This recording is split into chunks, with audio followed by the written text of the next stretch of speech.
Marathi big बॉसचा grand finale नुकताच धूमधडाक्यात पार पडला।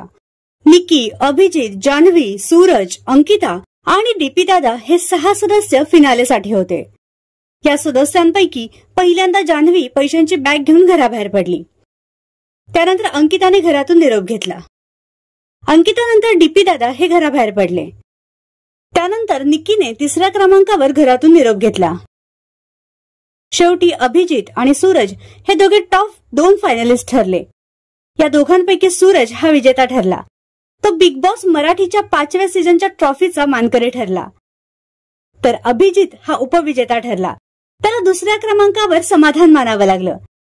सध्या सूरज विजेता झाल्याने महाराष्ट्रात एकच जल्लोष साजरा केला जात आहे। अखेर शेवटी बिग बॉसने योग्य निर्णय दिला, त्यामुळे प्रेक्षक खूपच खुश आहेत। सध्या सूरजवर कलाकारांसह चाहत्यांकडून शुभेच्छांचा वर्षाव होतोय। तर आपल्या चॅनलच्या परिवारातर्फेही सूरज चव्हाणचं खूप खूप अभिनंदन।